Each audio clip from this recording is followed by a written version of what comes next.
ఏమీ లేదు అయ్యో నేను ఏమి చేయాలని చెప్పి గోడు గోడున కన్నీరు రాస్తా ఉన్నాడే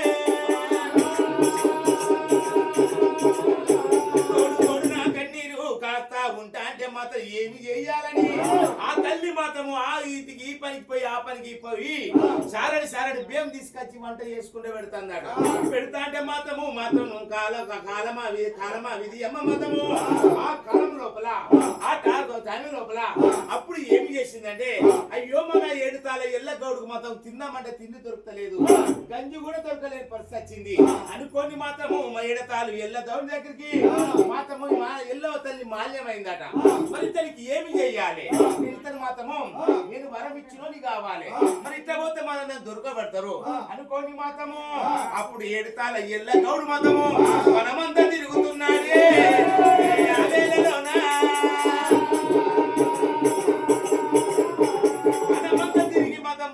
తాటి మొత్తం మీద కూర్చున్నాడట కూర్చొని మాత్రము నేను ఇంటికి ఎట్లా పోవాలి మరి కళ్ళు వాడతలేదు కళ్ళు తాళ్ళు ఎక్కిన కళ్ళు లేదు మరి ఇంటికి నేను భోజనానికి మాత్రం బియ్యం పట్టుకోవాలి ఏమండి పెట్టాలి నా పిల్లలకు నా భార్యకు ఏమండి పెట్టాలని చెప్పి అది ఆలోచించుకుని ఉండేవాడట ఉండేవరకల్లా వాళ్ళ బామ్మర్దులు కూడా కళ్ళు మంచిగా వాడతా అంటే మాత్రము కాపులు కర్ణాలు మొద్దు మీద కూర్చుండి కళ్ళు తాగుతున్నారు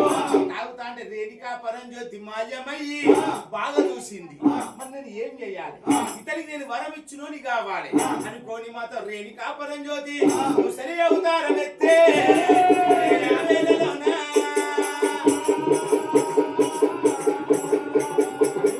అవతారం ఎత్తిందట అవతారం మాత్రము పూసు కళ్ళు కొడుతున్నాయట గడగబ్బు పెడగబ్బు వాసన వస్తుంది నీసి కౌసు వస్తుంది పెయ్యంత ఈగలు ఉన్నాయే